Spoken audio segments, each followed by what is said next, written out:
Hello everyone. मैं doctor Aslam. सबसे पहले नए साल की आप सभी लोगों को हार्दिक शुभकामनाएं। आज हम चर्चा करेंगे अपनी क्लिनिक में आने वाले कॉमन स्किन डिजीजेस की। कॉमन और as well as typical disorders. आए दिन जिनके पेशेंट किसी न किसी अलग अलग डिसऑर्डर के फॉर्म में हमारे पास आते रहते हैं, जिनमें आजकल जाड़े के दिन है तो डैंड्रफ का केस है। इसके अलावा एक्ने वल्गेरिस है, जिसको हम जनरल भाषा में पिंपल कहते हैं। अक्सर करके रिंग वॉर्म के केस यानी फंगल इन्फेक्शन। इसके अलावा एब्सेस हो गया, और टिपिकल की बात करें तो विटिलिगो है, सोरियासिस है, वार्ड्स है। यानी कुल मिलाकर के डर्मा से रिलेटेड बहुत सारी डिजीज़ों से हमारा रोज़ न रोज़ किसी न किसी केस से जो है वास्ता पड़ता रहता है। इन सभी डिजीज़ेस में मॉडर्न मेडिसिन के हिसाब से कारण अलग अलग है, जिसमें बैक्टीरियल भी है, वायरल भी है, पैरासाइटिक भी है, फंगल भी है, हार्मोनल इम्बैलेंस की वजह से भी है, कुछ जेनेटिक्स प्रॉब्लम है, excessive use of allopathy medication उसकी वजह से भी होते हैं, कुछ हेरिडिटिकल डिसऑर्डर्स हैं, और कुछ एलर्जन की वजह से। इलेक्ट्रोहोम्योपैथी थ्योरी की बात करें तो हमारे यहाँ जो डिजीज़ हैं वो या तो विशेषण ऑफ लिम्फ की वजह से हैं, या विशेषण ऑफ ब्लड की वजह से हैं, या दोनों के विशेषण यानी लिम्फ और ब्लड बोथ के विशेषण से। तो एक इलेक्ट्रोहोम्योपैथ के नाते हमें इसी तरह से ही काम करना है। इसको अगर मैं ऐसे समझाना चाहूँ आपको कि जब तक स्किन में सिर्फ इरप्शंस आए हैं और इचिंग हो रही है, तो वहाँ तक हम इसको विशेषण ऑफ लिम्फ मान सकते हैं। लेकिन उसी इचिंग और इरप्शन के साथ जो लीजन्स हैं उसमें इन्फ्लामेटरी कंडीशन हो, और साथ ही साथ रेडनेस वगैरह हो, जब कलर चेंज कर लें तो हम उसको विशेषण ऑफ ब्लड मानते हैं। और इसके बाद जब यही विशेषण लिम्फ और ब्लड दोनों का काफ़ी लंबे समय तक रहता है, तो स्किन में जो है डिफ़ॉर्मिटीज़ आने लगती हैं, या इस जो लीजन्स हैं वो ब्लैकिश होने लगते हैं। तो इसका मतलब ये होता है कि वो विशेषण जो लिम्फ और ब्लड दोनों का था वो काफ़ी टाइम हो गया है, तो अब ये मिक्स के फॉर्म में है। तो ये कहने का मतलब ये है कि जहाँ तक केवल इचिंग विद इरप्शंस हैं, वहाँ पर हम केवल इसको एस ग्रुप से ठीक कर सकते हैं। जब भी इन्फ्लामेटरी कंडीशन या रेडिश वाली बात आती है तो वहाँ पर स्क्रोफुलोसो और अंजियाटिको का यूज़ करेंगे।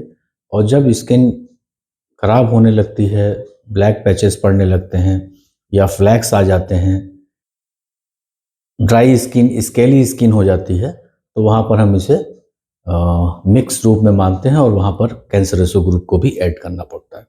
इलेक्ट्रोहोम्योपैथी में इंटरनल दवाइयों के साथ साथ इन सारी कॉमन स्किन डिजीजेस में या टिपिकल डिसऑर्डर्स में रेमेडी के इंटरनल यूज़ के साथ साथ एक्सटर्नल का भी उतना ही रोल है। अक्सर हम इंटरनल यूज़ तो कराते हैं लेकिन एक्सटर्नल्स पे ध्यान नहीं देते। उसके दो वजह हैं। एक तो हम खुद मलहम बनाना नहीं चाहते, और दूसरा हमारी कोई भी फार्मा कंपनी ऐसी नहीं है जो हमें मलहम बना करके देती हो। एक दो कंपनियां हैं लेकिन वो बहुत ही जनरल टाइप के ऑइंटमेंट्स बनाती हैं, और हमें अलग अलग डिजीज़ में अलग अलग तरीके से जो है वो मलहम बनाने पड़ते हैं। तो इसके लिए हमको अपने पास से मलहम हुआ, लोशन हुआ, या क्रीम हुई, या जेल के फॉर्म में हुआ, अभी मैं आगे बताऊंगा कि आपको कहाँ-कहाँ, किन-किन चीज़ों को अप्लाई करना है। पहले इंटरनल की ही बात कर लेते हैं। तो इंटरनल रेमेडीज़ में अगर सबसे पहले बात करें स्क्रोफुलोसो ग्रुप की, तो उसमें हमारे पास 3 दवाइयाँ आती हैं, S1, S3 और S5। इनमें S1 को हम डैंड्रफ, स्केली स्किन और सिंपली प्लूराइटिस जहाँ केवल दाने हुए हों, इवन वेरियोला के जो रैशेज़ होते हैं, हर्पीस के रैशेज़ होते हैं, वहाँ पर यूज़ कर सकते हैं। S3 को प्रूराइटस के केस में जहाँ दानेदार खुजली आपको देखने को मिलती है, और हर्पीस की प्राइमरी स्टेज में ये अच्छे से वर्क करती है। S5 को स्पेशली अर्टेरिया के केस में और एक्ने वल्गेरिस के केस में, जबकि वो प्राइमरी स्टेज में हो। ये अभी एक ग्रुप वाइज है, आपको जब दवाइयाँ देनी है तो फॉर्मुलेशन बनाने होंगे वो अपने हिसाब से। तो ये हुई बात स्क्रोफुलोसो की। एंजियाटिको की बात करें तो हमारे पास 3 दवाइयाँ हैं, A1, A2, A3। A1 का प्रयोग हम एक्यूट डर्मेटाइटिस के केस में या किसी भी चाहे वो फंगल इन्फेक्शन हो या कोई अदर स्किन डिजीज़ हो, अगर वो एक्यूट फॉर्म रखती है तो वहाँ पर हम A1 का प्रयोग करेंगे। यही डिज़ीज़ अमूमन ज़्यादातर यही होता है कि हमारे पास पेशेंट काफ़ी लेट आता है, तो वो जो डिज़ीज़ है वो क्रॉनिक स्टेज में पहुँच चुकी रहती है। तो क्रॉनिक स्टेज में हम एंजियाटिको 2 का यूज़ सक्सेसफुली कर सकते हैं, और यही दवा जो है वो सबसे ज़्यादा यूज़ की जाती है। A3 हालाँकि बहुत ज़्यादा यूज़ नहीं की जाती, लेकिन फिर भी इसका रोल जो है विटिलिगो के केस में, और हर्पीज़ जब ठीक हो जाता है तो पोस्ट हर्पेटिक न्यूराल्जिया जो होती है उसमें आप इसको C3 और F1 के साथ अ, दे सकते हैं। कैंसरेसिव की बात करें तो उसमें 2 दवाइयाँ हमारे पास, जिसमें C3 है और C5 है। तो C3 हर्पीज़ जहाँ पेनफुल है और इरप्शंस निकले हुए हैं वहाँ पर। इसके अलावा क्रॉनिक एक्जिमा में, क्रॉनिक रिंगवर्म के केस में, या एथलीट फुट हो, यानी फंगल से जुड़ी हुई कोई भी अगर परेशानी है तो वहाँ पे C3 का इस्तेमाल हम करेंगे। C5 को स्किन के लिए क्रॉनिक डर्मेटाइटिस के केस में भी यूज़ कर सकते हैं, एक्ने वल्गेरिस के केस में, इसके अलावा एब्सेस में और वार्ड्स में। इसके अलावा L1 है, वो भी टिपिकल डिसऑर्डर्स में यूज़ की जाती है, खासतौर से सोराइसिस और क्रॉनिक एक्जिमा के केस में उसको यूज़ किया जाता है। वर्वन, जहाँ भी कोई फंगल इन्फेक्शन वाली बात हो, और इन्फेक्शन शब्द लगता हो कि चाहे वो बैक्टीरियल हो, वायरल हो या फंगस हो, तो वहाँ पर आप वर्वन को प्रयोग ज़रूर कराएं। वेनवन की बात करें तो वेनवन खासतौर से वार्ड्स के केस में और ल्यूकोडर्मा के केस में, और जो टिपिकल डिसऑर्डर्स हैं उनमें वर्वन का प्रयोग कर सकते हैं। एक्सटर्नल्स की बात करें तो एक्सटर्नल में खासतौर से S5 का रोल है मलहम बनाने में, C5 का है, और F2, वर्ल2, इवन वेनवन, ये एक्सटर्नल्स में ज़्यादा यूज होती हैं। इलेक्ट्रिसिटीज़ की बात करें तो 2 ही इलेक्ट्रिसिटीज़ यूज़ की जाती हैं, YE और GE। इसके अलावा APP, स्किन वाटर। तो ये एक्सटर्नल की बात हो गई। अब सबसे मेन मुद्दे पे आते हैं कि हम कहाँ चूकते हैं और कहाँ हम अच्छे से ट्रीटमेंट नहीं कर पाते। मलहम हम लोग को खुद प्रिपेयर करना है। एलोपैथी केमिस्ट के यहाँ प्लेन पेट्रोलियम जेली भी मिलती है, प्लेन क्रीम भी मिलती है, और आपको जेल भी मिल जाएगा प्लेन। लोशन आप खुद प्रिपेयर कर सकते हैं डिस्टिल वाटर से। तो आपको कौन सी चीज़ें कहाँ यूज़ करनी है ये जानना बहुत ज़रूरी है, क्योंकि अगर आप का व्हीकल ठीक नहीं है, सपोर्टिंग व्हीकल, तो वो भी एब्जॉर्ब नहीं होता और डिजीज़ ठीक नहीं हो पाती। तो ऐसे में हमेशा याद रखिए कि अगर कोई भी स्किन डिसऑर्डर जो पाल्म में यानी हथेली में और पैर के तलवे में है, तो वहाँ के जो एक्सटर्नल्स यानी ऑइंटमेंट्स वगैरह जो बनते हैं वो पैराफिन पेट्रोलियम जेली में बनती हैं। ये काफ़ी ग्रीसी होता है, तो इसका प्रयोग सिर्फ पाल्म में और सोल्स में करिए।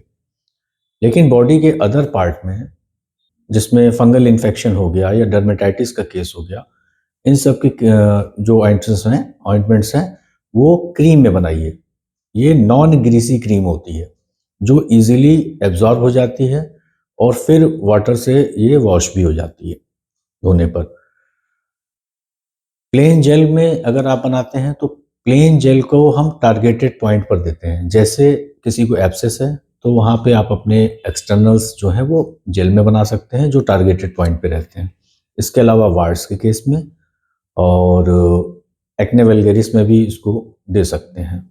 लास्ट लोशन, जितने भी स्किन डिसऑर्डर्स होते हैं जो हेयरी रीजन में है, जैसे सोराइसिस के केस में स्कैल्प में अगर बालों में हो गया है तो वहाँ पर बालों में न कोई ऑइंटमेंट लगानी है न क्रीम लगानी है। वहाँ पर जो हमारे एक्सटर्नल्स बनेंगे वो लोशन के फॉर्म में बनेंगे, तो वहाँ पे लोशन लगवाइए। तो इस तरह से अगर हम अपनी इंटरनल रेमेडीज़ का सही तरीके से एक्सटर्नल्स के साथ प्रयोग कराएं, सही व्हीकल के साथ, तो निश्चित रूप से हमको 100% रिजल्ट्स मिलेंगे। बात आती है कि अगर किसी भी स्किन डिसऑर्डर का, क्रॉनिक स्किन डिसऑर्डर का आप इलाज कर रहे हैं तो पेशेंट को थोड़ा सा हाइजीन के लिए बोलिए कि उसका हाइजीन ठीक रहे, और जो डाइट है उसमें से नॉनवेज हटा दीजिए तो जल्दी ठीक होने के चांस होते हैं, जिसमें अंडा, मांस, मछली वगैरह है। सादा भोजन ले, ग्रीन वेजिटेबल्स वगैरह, तो रिकवरी और अच्छी होती है। एक सबसे बड़ी गलती स्किन डिजीज़ के पेशेंट अक्सर करके करते हैं कि वो बिना किसी डॉक्टर की सलाह के अपने से ही नहाने के लिए डेटॉल सोप या सेवलॉन सोप का यूज़ करते हैं। इसमें पाया गया है कि ये सोप से डिजीज़ और बढ़ती है और ये स्किन को नुकसान करते हैं। तो सख्ती से उसको, अगर वो यूज़ कर रहा है तो पूछिए ज़रूर, और अगर यूज़ कर रहा है तो बंद कराइए और कोई माइल्ड सोप लगाने के लिए कहिए। एक्ने वल्गैरिस के केस में जहाँ बच्चे-बच्चियाँ आते हैं तो उनको हिदायत दीजिए कि वो क्रीम का प्रयोग, किसी भी क्रीम का अगर वो लगाते हैं तो वो ना करें। एक्ने वल्गैरिस के केस में क्रीम ना लगाएं, बल्कि चेहरे को किसी भी माइल्ड सोप से या फेस वॉश से कम दिन में 2 से 3 बार धोने की सलाह दें। तो ये चंद प्रिकॉशन है जिन्हें करके आप अपने मरीजों को अच्छे से फ़ायदा पहुंचा सकते हैं।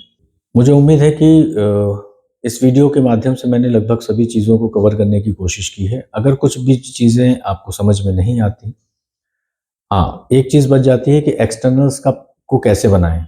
अगर वो सब मैं बताने बैठूंगा तो मुझे बहुत टाइम लगेगा। तो एक्सटर्नल को कैसे बनाना है, इसके बारे में अभी रिसेंटली मेरी एक बुक आई है, ए की टू इलेक्ट्रोहोम्योपैथी, जो ERDO के कई मेंबर्स के पास अवेलेबल है। इसके अलावा अमेज़न पर भी अवेलेबल है। मैं डिस्क्रिप्शन में इसका अमेज़न का लिंक दे दूंगा, आप चाहें तो वहाँ भी मंगा सकते हैं। और ERDO के अगर कोई भी पदाधिकारी आपके पास हैं तो उनके पास भी ये किताबें है, आप उनसे भी मंगा सकते हैं। उसमें मैंने एक्सटर्नल्स को किस ग्रुप के साथ कौन सी एक्सटर्नल मिलाई जाती है, इसके बारे में बहुत अच्छे से बताया हुआ है, तो वो समझिए। ट्रीटमेंट करते समय मलहम का, मतलब हमारे एक्सटर्नल्स का बनना, डिजीज़ के अकॉर्डिंग डाइल्यूशन का सिलेक्शन करना, सिलेक्शन ऑफ रेमेडी, ये सारे इंपॉर्टेंट फैक्टर्स हैं। जब तक आप इन सब चीज़ों को नहीं समझेंगे, आप अच्छे से पेशेंट्स को ट्रीट नहीं कर पाएंगे। तो सारी चीज़ों की जानकारी लीजिए, अच्छे से ट्रीटमेंट। अब किसी के फार्मूलेशंस में मत जाइए या पेटेंट प्रोडक्ट में मत जाइए। ये लाभ पहुंचाते हैं लेकिन इनकी क्योर करने की जो क्षमता है वो बहुत सीमित है। हर पेशेंट अपने अंदर अलग अलग सिम्टम्स लेके आता है, सबके लीजन्स अलग अलग होते हैं, सबकी स्किन डिजीज़ में रिक्वायरमेंट अलग अलग होती है मेडिसिन की। तो अपने फार्मूलेशन रोग के हिसाब से खुद बनाइए। पेशेंट टू पेशेंट वेरिएशन है, तो जो आपकी फॉर्मुलेशन है वो भी उसी हिसाब से ही रहेगी। अगर आप ये करेंगे तो निश्चित रूप से आपको बेहतर रिजल्ट मिलेंगे। इसके अलावा आखिर में इतना ज़रूर कहूँगा कि कोई भी वीडियो बनता है, मेरी कोशिश रहती है आपको उसको अच्छे से समझाने की, तो उसमें मेहनत लगती है। तो वीडियो को ज़्यादा से ज़्यादा शेयर करें ताकि ज़्यादा से ज़्यादा लोगों को पहुँचे। चैनल को सब्सक्राइब करें। आपके कोई भी अगर दिक्कत आती है तो कमेंट्स बॉक्स में अपने क्वेश्चंस को छोड़ें, हम उसको आंसर करने की पूरी कोशिश करेंगे। और आप पर्टिकुलर किसी ख़ास सब्जेक्ट पे वीडियो चाहते हैं तो उसको भी कमेंट करके बताएं, ताकि हम नेक्स्ट में कमेंट्स जिसके ज़्यादा होंगे उसी पे वीडियो लाने की कोशिश करेंगे। तो आज का वीडियो कैसा लगा कमेंट्स में ज़रूर बताइएगा। कोई कमी हो तो पूछिए, और मिलते हैं जल्दी नेक्स्ट वीडियो के साथ। बहुत बहुत धन्यवाद।